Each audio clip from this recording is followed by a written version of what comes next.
If you have any form of social media presence and you ever post anything about Brazilian Jiu Jitsu, most likely at some point in time you received a message from some guy in Pakistan presenting themselves as a manufacturer of MMA BJJ gear, trying to sell you some services or maybe get you to order samples. And most likely you simply just dismissed that message, maybe deleted it, maybe blocked the person. And just got on with your life. But behind each of those messages, there's probably a business owner in Sialkot in Pakistan that is trying to make his business work. So in today's episode, we're talking to one of the business owners. His name is Shahzad Ahmed. So he was kind enough to talk to us about what goes into running such a small business in Pakistan so that me and you can wear nice gis during our rolling sessions. My name is Peter and this is All Jiu-Jitsu Business Podcast episode number 21.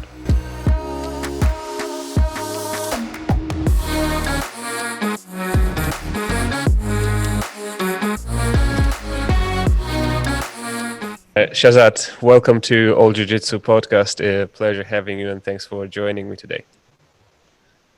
Thank you. It is my pleasure to be with you. Fantastic. So tell us first a little bit about your dislocation. So you're obviously you're based in Pakistan. Where are you based exactly geographically so we understand? So we are basically in Pakistan, Sialkot, Pakistan. Sialkot is a tiny city of Pakistan. You may call it around 10 square kilometers.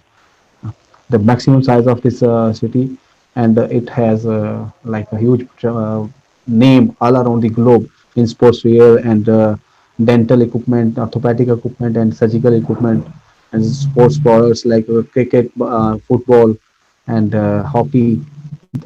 Almost whatever you name, you may get over here. Okay. So it has huge potential. Okay. You may say in every corner, every street, you have factories. Yeah. Brilliant. So that's one of my main questions. We'll get right to that straight away. Why Sialkot? What's so particular about this town that drives this type of business? Actually, you may say the mentality of Sialkoti residents. Like these people always want something innovative, something to. They want to be like unique, stand out of the world, stand out of the crowd. So that may make them the special. So like it was the first ever surgical equipment was started in like I think 1917 when the British this country was the British colony. So from that era they started first surgical, then football, then cricket, then hockey, and go list goes on. So it has like it is people of the specific location who keep it making a mark around the globe on the global map. Okay, and what about the rest of Pakistan? Is there anything similar, any other towns that would be kind of in a similar position, or is it Yeah, specifically just Sialkot? no, it is not specifically Sialkot, but for the sportswear equipments, sporting equipments, and surgical equipments, it is specifically Sialkot. But in Pakistan, there is a lot of factories for the fabric manufacturing in Gujranwala, and then the hub for the fabric manufacturing. Like we have hundreds of fabric manufacturing mills around in Faisalabad. Faisalabad is being called like Manchester of Pakistan. Okay. So yeah, and there's a leather processing going on in Kasur, and yeah, sorry, I forgot to mention leather jackets, leather products in Pakistan, in Sialkot specifically, Okay. motorbike products. So there are factories in Lahore, there are factories in Karachi, but those are big cities, but they can't make that big name as much as have Sialkot. So Okay. Sialkot, like it's a tiny city, like, but they are making their mark around the globe, and Okay. it has around, if I am not wrong, 400 million in the total export, $400 million in Yeah. total export part in the total export of Pakistan. Yeah, and that's So it, obviously, especially in Pakistan, that's huge money. yeah, yeah, it's a huge number in Pakistan because around Pakistani total export to the world is around 21 billion or 24 billions. Okay. So it is not a big amount, but in of 21, 24 billion, 400 million is a big amount. For a small city that is Yeah, not of course. capital. Yeah. Yeah. Exactly. Yeah, that's quite fascinating. So if we now talk about you personally, so your personal journey, was it kind of always a almost a destiny for you to be working in this industry, or did you make like a conscious choice to say, "Hey, this is something that I would like to do as well"? To be honest, it was not my destiny, but it has become my destiny now. Uh, Actually, it started like we are two partners. His The other partner name is Khurram Wasim. Okay, so I was studying the time he get into this business. He was learning this. It was starting from karate. It was starting from karate. Before we get into business, the Khurram family has surgical business, but unfortunately, there were some family issues. They got bankrupt and whatsoever it happens. Then they came into the business of sportswear. So we were doing it locally until 2013. I was been studying and doing jobs around and here and there, and I was gaining experience. So I was been out of a country for 6 years. There, I just come to know because jobs are not gonna be sufficient for me in longer run, and I can't be always for the whole life being in a job. It's not a good idea. We met there. He was Khurram left from here because he was not any sufficient. We met over there in Oman. So he told me like I am a specialist. I am a craftsman and I can craft these products. I went into internet because I'm to be honest, I was not even able to know what the jujutsu is until that time, 2009. I think this was 2009. So we started our journey from there. I started looking at the internet. I started learning things, how jujutsu is working, what jujutsu is made of, what is potential customer, which countries are like using it a lot. Then in 2010, Home came back to Pakistan, and we take a start over eBay and Amazon. We sold so many products like in retail and Jujutsu. So we gain capital and we purchase machinery and we run a small setup. And from then we bought Alibaba membership. We are members on Alibaba from 7 years now, and gold members. So we bought that membership, and we are yet running, and we are yet going on. And Alhamdulillah, it is not too bad, and not obviously it's not like running money making machine, because people has lot of you know rumors, and a lot of people when hear about Pakistan, oh, you are from Pakistan, bye. This negativity took us something like you may say we went into some bit of backward, but we are still hopeful. We are gonna make it. Okay. Now I have a couple Yeah. of questions about what you explained to me. So let's tackle them one by one.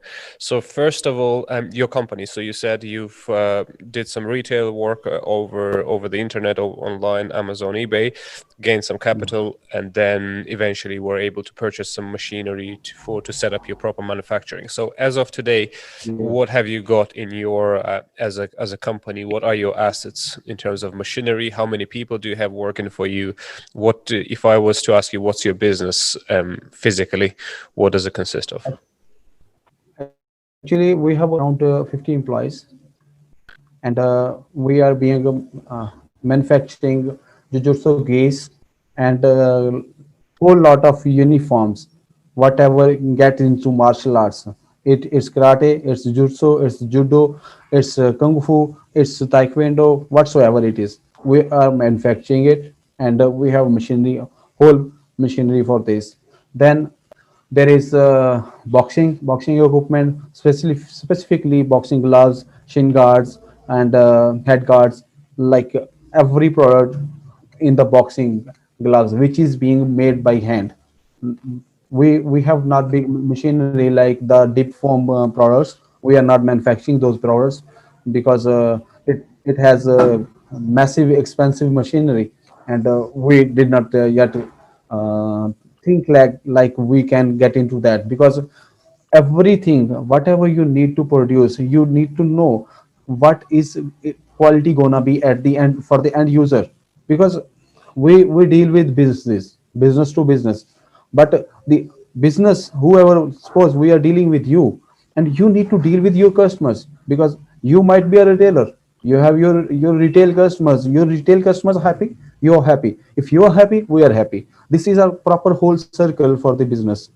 So then we have our machinery for the MMA equipments like rash guards, t-shirts, hoodies, and every product being used, tracksuits. We can manufacture in our locality. And about the sorry, about the assets, we are right now have our factory in a rented building, and we have gained our site for the factory, and it was our plan to be get into our own factory in 2020, but unfortunately 2020 is like a nightmare for around the globe. So maybe in 2021 we will be able to move into our own factory, inshallah. Okay, so yeah, I'll ask you more about this. So that's great. And in terms of your let's say spread of things, how big of a part in your business is jiu-jitsu gear? So you say you produce all sorts of martial arts, all sorts of things, but if you just take jiu-jitsu gear, so more mainly gis, I suppose, the kimonos, how big of a part is this for your business? It's like you may say 70, no, 60 to 40, because our main focus is jujutsu gis, specifically jujutsu related materials, because we are professional in jujutsu materials. Okay, so we mainly focus on the jujutsu. It's not about calling like professionals in jujutsu. Other parts are now professional, but thing is, what we mainly focus on, it is jujutsu, because it is like you may say we have more knowledge about the jujutsu gis, expect like other products. So that is why we consider it 60-40, like 60% jujutsu, rest 40% for the rest products. Okay, and how did you get to know what Jiu-Jitsu Gi is? So you obviously you said you didn't even know what it was at some point, to being where you are now, where Yeah, you know exactly the measurements, how it should fit, how it should work. So where did you acquire this knowledge? it is like a super question for me. It is something funny I have to tell you. I went to meet one customer. It was around 2014, I think, and I was been sitting right in next to him, and he brought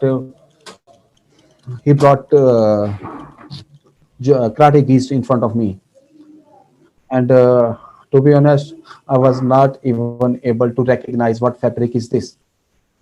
It is it was me and sitting in the customer right next to a potential customer, and you don't know what fabric is this gi is made of. Anyways, we had a deal, and I told him whatever I know, because most of my knowledge came from Khurram, because he was been in this business from 1996. So rest it came from the customers around the globe. Whoever customer has, every customer whoever comes to me, and even get into email, whatever he knows, he thinks, he teaches you. Like my customer, maybe I don't know something about jujutsu, like grain and something like that. So at any point some customer ask you what grain of this fabric is. Okay, then there is a question for me, what grain it is. I'll ask my production manager. If he don't know, I'll call fabric mill. And if their representative, their salesperson don't know, he will arrange the person who knows, and he will tell me this is the grain. I got knowledge, my customer got knowledge. So like this it works. So like this, slow and steady, I learned a lot about jiu-jitsu, and right now we are alhamdulillah professionals, and we can compete at any level, at any level of quality, at any brand in the world. Okay. So the next thing you also Yes. mentioned was your membership in Alibaba. So Alibaba is obviously the main platform for the Asian manufacturers to get access to the world's markets, right? So how instrumental, I suppose, was it for your business? So was it useful? Obviously, since you're there for 7 years now, but tell me a little bit more about how that impacted your business. Actually, Alibaba is it was when we started in 2013. It took me 1 year to understand fully the Alibaba, what Alibaba is. Okay, then the other years it gave us one customer in whole year, proper best client you may call, who was converted. We got lot of samples queries, but thing is on Alibaba there's their logarithm. They that I think maybe it might be a difference, like, but I think there is a logarithm. The best customers, they are screening off to China, and rest they are giving to the rest of the world. That is my personal opinion. It might be wrong. I'm not like committing it like with proofs and no, but it is my opinion. So we got inquiries, lot of inquiries, but they convert rarely, very rarely. Like some at some point, some years we never got a customers from Alibaba. But the thing is, why we are sitting over there for 7 years? Because it took us like years to gain trust for anybody, and even we had worked for you at some point, but it take a bit of time to have a trust on somebody who you don't know. Like right now we are sitting in front of each other on the camera, but before that we never knew who are you, who I am. We knew the only names, maybe the product what we are working for. So there is a basically trust issues. Now Alibaba giving capability to the customers for using trade assurance. Trade assurance basically, if Chinese are member of Alibaba and we are also member of Alibaba, they are gold members, we are a gold member. They are paying, we are paying, but they are giving them facility of a trade assurance, which convert more customers to their side.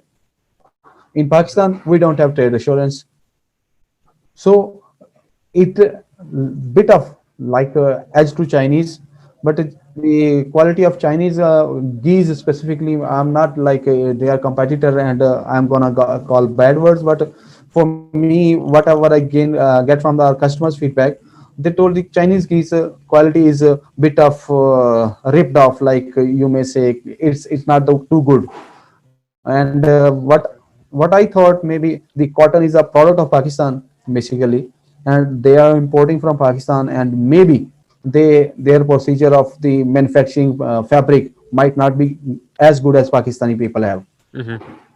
Yeah, It makes sense. And how is it expensive to be part of Alibaba it's a, for a small business like us, yes, it is expensive because $1,400 for per a year. year? Yeah, per year. Then you have only 20 inquiries, 20, not 20. You had 20 quotations, right? Yeah. You can there is a specifically RFQ system, and we have only 20 RFQs. We can quote only 20 RFQs for a whole month. If you need more, you need to buy. Okay. Okay, it has a $500 package for the further RFQs. Then there is showcase products.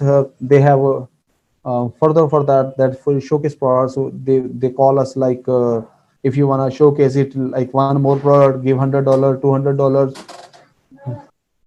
So basically, they are making money out of us, and we are getting less in return. Yeah. So why is there no trade assurance for Pakistan? I'm sorry, but I don't know. So it's just something. It is really strange. Maybe there is a banking system involved. Maybe there is something at governmental level. We don't know. But the thing is, we are ultimately suffering. Yeah, because from even from my perspective, if I'm as a customer, that's probably would be the biggest factor. So let's talk about this. So I think, as I see it, that trust issue, as you correctly identified, is probably the biggest barrier for you to gain customers, because obviously you have the manufacturing process, you have everything you need to be serving customers. And if somebody was sitting next to you in Pakistan and wanted to buy keys, they would just go and buy them, right? They would pay you. They see where you are. They know what you're doing. They would get, and they would get you products. The problem is none of your customers, I assume, are in Pakistan, so they don't know who you are. They don't see you, and they have to, if they are to make any sort of serious business, eventually they would have to pay you a good bit of money. So how do you go about tackling this problem? What do you do to address, to give that trade assurance without having Alibaba's stamp on it, but in practice, what are your steps to give people some form of assurance regarding your trust? It is, to be honest, it is really very hard, very, very, very hard to convert someone without having this edge, because we don't have PayPal at first point. Normally, 90% people trust on PayPal in Western world. Then, can you hear me? Yes. Yeah, I have. Okay, fine. Okay, we have no PayPal in Pakistan. We have no trade assurance in Pakistan, and we have only other ways, mean of business like Western Union, MoneyGram, BankWire. So these channels are a little bit scary for a person who is getting newly into business. Specifically, he's getting into business and the first time ever he's gonna import something. He has problem. How can he trust to me? Because he don't know. So this problem is like potentially we are losing clients every day because of this problem. But some of people, they accept it, they take it as a challenge, because the process of the sampling, like it started from a bit of process, designing, manufacturing, and a bit of money, amount of money from your side to compensate the shipping charges. So shipping charges are a bit of expensive in Pakistan from here to other countries, and it is another factor. When we call, like I'll tell you the recent incident. One customer was from US. He came to me from Alibaba. He asked me he wanted tracksuits. I told him, okay, no problem.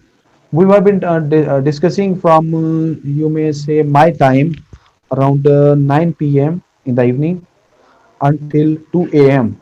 We have been in conversation. At the end, he asked me for an invoice, and I sent him an invoice.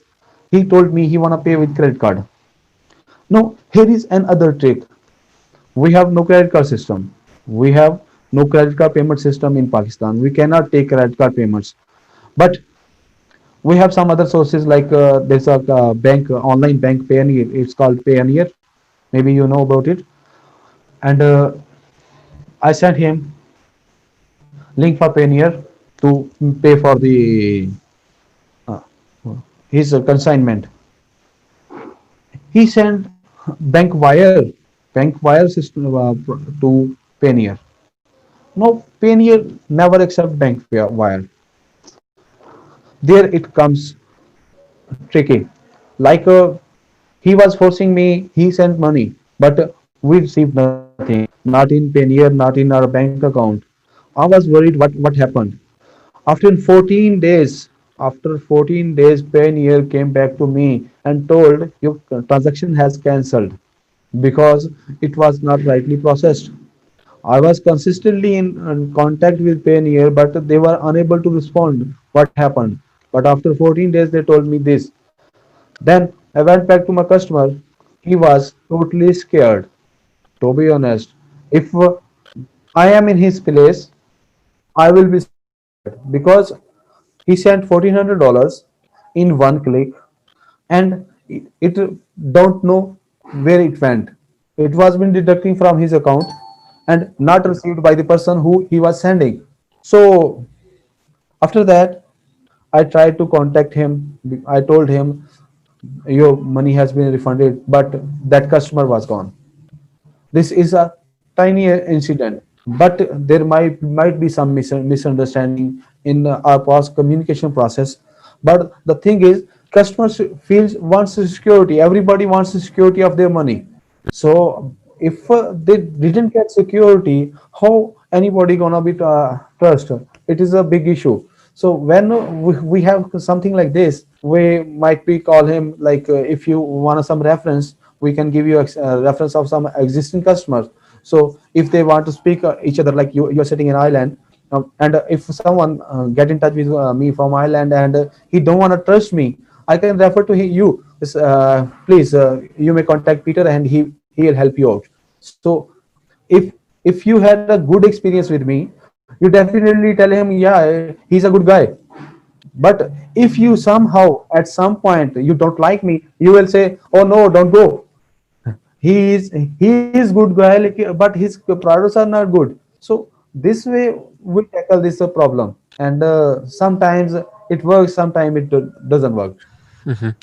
And do you know if there is any cases where people are being scammed out of money? You know, maybe somebody does it incorrectly. So obviously you are working, and you try to build a business. But is there? Have you heard?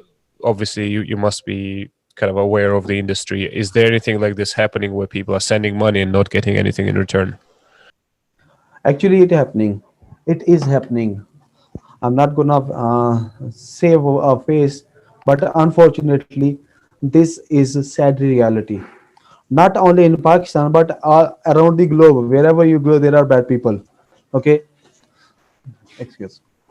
So sometimes it happens because we come to know someone take money from the customer for the samples and he ran away. He did not send the samples. Most of the clients, whenever they even they are speaking to us first time, they had this point in their mind. Where are you from? Pakistan. Okay, I was being scammed. Even if they are not scammed, but they will point it out. I was being scammed from Pakistan. We can't do anything. Sometimes we were been in a meeting in Chamber of Commerce. There was someone telling a story like someone steal money from the customer and he never sent calls to customer. One of customer from Australia, he is not my customer at the moment, but we were been in touch.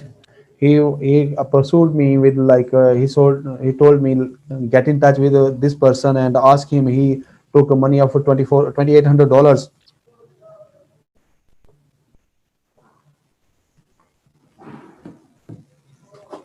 Just ask him if he can send me my products or my money back. But it is not a jurisdiction. We can't get into someone's place and ask for on behalf of you, because it is a legal matter. Governmental institutes should be involved. Yeah, and lawyers should be involved. And I personally can't go somewhere ask, hey, you took money from Peter and you have ran away, and he start beating me. Yeah, I don't see how that would be a good idea. Yeah, of course.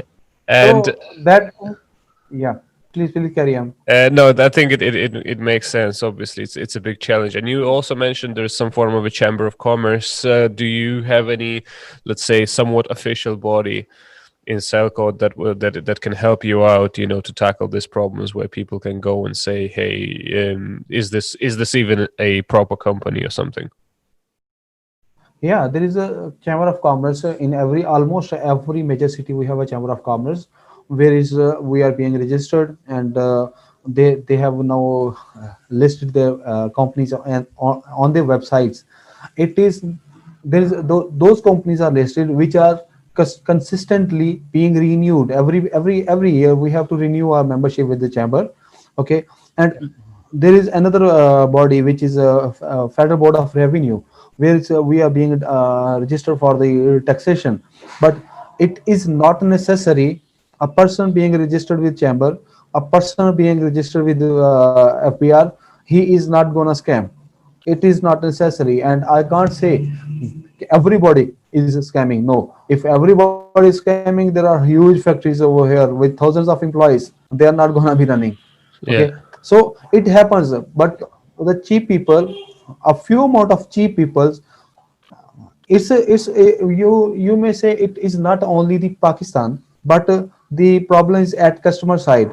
Sometimes, like I'm selling to you a jujutsu key maybe for $30. If you are ordering 100 geese, and you are getting 32 dollars of amount of ghee from me, someone randomly access you from somewhere on Facebook or Instagram or somewhere, and say, hey Peter, I'll give you for $15. Your mind should be blown up. Oh, Shahzad is charging me too much. That is natural factor. Okay. Someone get into greed of saving money. He started dealing with him. When he sent money, the person vanished. Because we are running business. Someone who is running business, he has business expenditures, overhead expenses. So if a ghee is costing me like 25 to $28, and I have my right to take from margin of $4 to $5 at least. Of course. Okay. Yeah. But when a product is costing $25 and you are getting it for $15, there is something fishy. Yeah. Okay, so Because here's a question for you, for anybody who is listening and thinking of approaching somebody, a manufacturer in Pakistan. Give me a number that is too good to be true. So give me a number in dollars that say, okay, if this is the price or below this price, it's not realistic. just give me a second. Let me calculate it. Roughly, not a specific number, but No, let's no, say, I'm not gonna be. I'm not gonna be specific, but it's roughly. If you are getting something, if you are getting something below dollar 20, okay, that is cost, basic manufacturing cost. What I'm telling you, if you are getting something below dollar 20, it means you are gonna be scammed. That is least number. Okay. for anything. Because no, not for anything, for jujutsu gi, Okay. it every product has its own price. Yeah. Every product has its own price. But if you are getting something way too cheaper, it is like no way, it is Okay. not possible. Because sometimes you may have seen ads on the Facebook, some people selling the camera lenses for $60, $50, $100. At some point, like last year, I was been scrolling through Facebook, and I see an ad. There's a Canon lens, like a white color, like maybe 7 inches long. That lens is, I don't know what its name. I'm not too professional about cameras. So I went to the website. They says it is for $60. I went to Amazon. I just searched it out. It was been like 2000 something dollars. Then I went to eBay. It was somewhere 3000, somewhere 1600. I went to randomly on internet. Nowhere it was the below like $1,500. My mind was blown away. How he is selling for $60? Then someone came to me, one of my friend. I discussed with him. He told me they are scamming people. They are showing the product. Okay, people are continuously buying. Like if you are getting one product in regular market, you are getting for $1,000, and in online you are getting it for only $60. You should be, oh no, $60 only, let's try. In trial, people are buying daily basis. For a month they will run their business, then close it out, ran away. So this is the way to pretend, like you may say, you can, how you can overcome this problem. This is the, there is a way. because you need to check the price from the market. A person is giving you price, is that correct? If like you are sitting in an island, maybe there's a ghee being sold out in $50 or $60 or whatsoever in wholesale price, then you will calculate at your point. I'm giving you for $15. Okay, there's $10 of shipping charges. Okay, for a ghee, it become $25. So you are getting it in your home in $25. But a wholesaler, the big wholesaler, whoever there is, like you may say Tatami, you went to Tatami, I need 100 gays. How you may, what you will charge? We will charge you $75. So there is margin of $50. Okay, there could never be a margin of more than 100% at no point.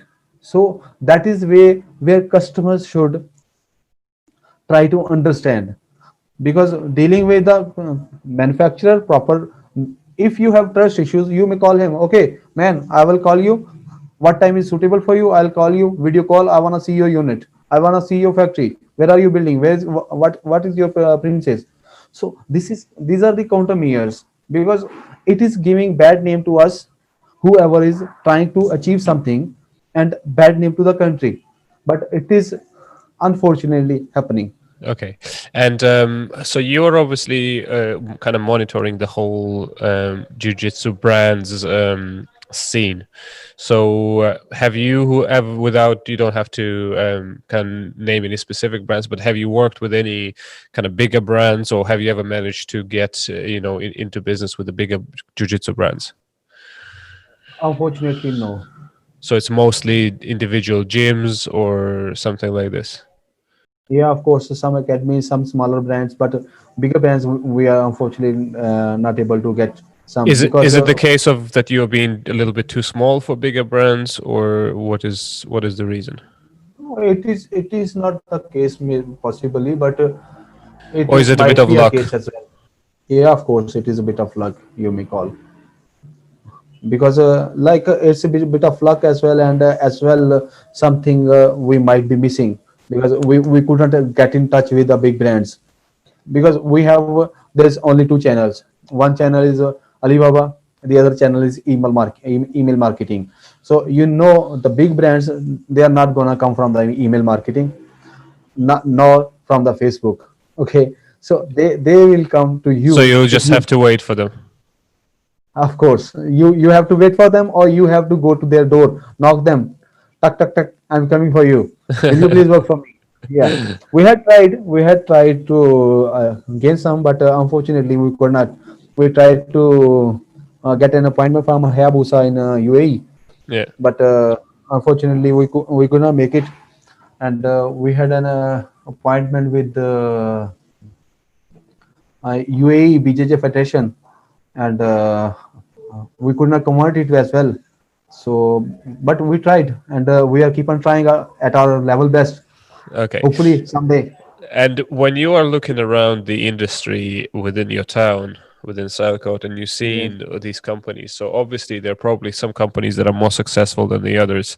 Maybe some of them have landed the bigger brands, and now they can, manufacture a lot more and better business. So is there any company that you're looking at as an example, almost, and saying, okay, I want to grow to their level? Are there kind of industry leaders in town that you're looking up to? Of course, there are. There is a factory called Penna of Technologies, I think. They are in judo and karate. They are making both of them, and they are big enough. Like I have heard. We never visited them, and I have heard from sources like they have their weaving unit inside the factory. They are weaving their own fabric in the factory, so it is a big name. And there is another company called Green Hill. They have judo brands around the European countries. They are very famous.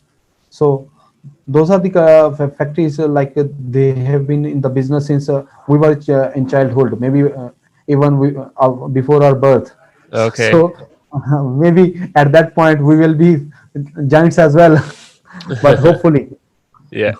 And if you're looking at the kind of at the future and say, okay, if I want to grow my business, I want to work really well, let's say you accumulate enough capital to invest, like how would you what would you do? Like with your business, would you, I don't know, hire sales representatives somewhere, in Europe to do some work for you, or just it's just a hypothetical. I'm not suggesting that's the right way to do it, but what would your ideal setup be, which would enable you to gain more trust, to generate more business for yourself? in that case, I would like to have my outlets first, even in a smaller outlet, but outlet out there, maybe in UK, maybe in US, maybe in Europe. Because when you have a presence, even in a tiny presence, anywhere in the world, you have gained trust, because someone can visit you, someone can visit your factory, someone can visit your office, and he will have knowledge about you. If I'm sitting, suppose I'm sitting in Ireland with a small tiny outlet, I have hired someone out there. Just he can help me out to find maybe around 2 or 3 or 4 or 5, 10 people. They are working for the gyms. They went over there and they take orders. I have more chances, because if someone wants to see where are the premises, they have the premises in the island. They have more trust than overseas within the land. They have more. They have trustworthy thing, because this person is sitting in the country. If I scam them within their country, they are gonna sue me. Okay, so this way I think so. That is my personal opinion. This way we can grow, and we will inshallah in near future. And maybe we can have a contract with someone, who is wholesale dealer around the globe, wherever they are, and we might be sending them the products and they are selling out, and we might share profits like this. Mhm. It could be. And when it Yeah. comes to quality, so you obviously said, that you're doing your best to manufacture of similar quality. But if you're looking across the board, is the quality roughly the same based on the fabric, or is there some outliers? So how do you go about? Because I personally receive a million emails every day. Email marketing. I'm pretty sure you've sent a lot of emails. I receive a lot of emails from Southcote, and they all say the same thing: we're super high quality manufacturing. So what is it based on? What is that claim based on? And do you think that everybody's roughly similar, realistically, or is there any particular way for somebody to be massively better than somebody else? Yeah, that's the very best question you have asked. Look, there is a how you can differentiate quality. A person is using Android, a person is using Apple, iPhone. Okay, both have their own features, right? Yep. But in the Android, let's aside Apple, there is the Android app phone, like hundred of brands right now working over there around the globe. Okay, like Samsung, then Oppo, then Motorola, then Xiaomi, then MI. I don't know how many brands over there. But every brand has their own customer base, just based on quality. And what is quality? Normally, people consider their functionalities. Now, if we take same example into Jujutsu, same example into the manufacturing business, in look wise, the fabric may be same. Let's talk about the Jujutsu gi. It's a gi. The fabric might be same. It's might be identical. When you take in your hands, there will be a difference, because nobody can judge difference from their eyes. They might feel the difference. They will use and then feel the difference. This is the basic thing, because one thing, like you never used Oppo phones, you never use Samsung phones. How you will differentiate what is difference between these two? You can't. because once you have used, you will come to know what is difference between these two, right? So that is basically everybody is claiming he has the best, he has the best. But the in our industry, specifically in Jujutsu, there is three type of fabrics going on in the market. One is super high quality, which is customer are not paying of it. There's high quality, some people pay for that. There is low quality, people likes that because reasonable price. Now there is a fabric which is being sold at like $7 a meter. Okay, so $7 a yard. Sorry, not meter. $7 a yard. There is a fabric which is being sold for $10 a yard. There is a fabric which is being sold for $13 a yard, and using 2 yard for each sugi. So there is $7, $14 fabric, $10, $20 fabric, and $13 a yard, $26 fabric. Now, if a person giving you price $26 plus $10 or every other expenses, $36, you are not going with him. A person is giving you price $25, you might work with him. A person is giving you price of $20, you will happily work with him because this is when you receive the product, there is a shrinkage problem in Jujutsu Gis. Shrinkage is a huge problem, and people consider it because who are the professional athletes, they consider the shrinkage. Now 100% cotton, it shrinks whenever you wash it in the hot water, it will shrink. Whenever you wash in hot water, it will shrink. It is recommended to wash in cold water because the hot water will shrink the cotton.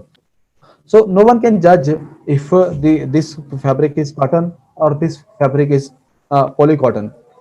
So this is there, that is basically the quality comes from the fabric and the craftsmanship. How you are gonna stitch this, how you are gonna your stitching is gonna work. That is the basic thing. Like when you have a product in your hands, at first look, at first impression, it should tell you that I am premium, I am the prime quality. The product should speak itself. Not I should not speak. You should not speak. But the product, whatever you made, that is the called quality. Okay. And from your perspective, it's the customer that needs to select what type of fabric they want. If they want more expensive, they'll obviously have to pay a bit more. Um, if not, then or is it just some form of a default fabric that you just give? A customer comes over and said, "Hey, Shazad, I need 50 geese." Will you just give them a default fabric, or will you give them a choice of and explain to No, them? we never give them choice because when you give choices a lot to the customer got confused and he eventually skip off. We try to be in best quality because we like in the beginning we had a customer from the Australia. We sent him a sample out and he like blown away. What the hell did you send to me? Is this ghee? It's a crap. It was very beginning like 2014 I think. Okay, I told him what happened. Just calmly let me know so we can understand the things. But he was like blown away. I was worried to be honest. What happened? How the hell this happened? Because we made it from our perspective, it was best one, but it was not. We visited another factory, small tiny factory like us, and when we visited there, we went for some maybe for work, but when we went there, they were cutting the products for the jujutsu. They were cutting fabric for the jujutsu. When I touched that fabric, I was simply blown away. What the hell? There is hell of difference between these two fabrics. I called Khurram. Khurram, what is this? He told me, yeah, this is really nice fabric. Man, I don't know about the profits. I don't need profits, but I need quality. I don't want you to make profits for me, but I want you to gain customers. So from the that day, we asked those guys who were our friends. let us meet the fabric supplier. We had a meeting in their office with the fabric supplier. From that day until now, we are using that fabric from similar same supplier. After that, we sent our sample, the first ever our Jujutsu customer, proper customer. We sent this sample to the US. He told us, I am waiting for the other samples. I have ordered 6 samples. When they arrive, I will select one out of them. We waited another week and he came back. He told me, Shazad, it was awesome. That was a best ever feedback for me that time, because it gave me a confidence. We had got a right product. From that day until now, we are trying to be at as best as we can. Makes a lot of sense. Um, okay, I think we're close to the time. Thanks, Shazad, a lot for answering all these questions. I think for our listeners it will be very interesting. If somebody gets back to us with more questions, I'll direct them to you. We can maybe answer them offline. But Yeah, of course. I really wish you all the best with your business and hope you can overcome the challenges. Of course, we I are know trying. I know it's a hard work for you. I know a lot of people, as I said, they almost take it for granted.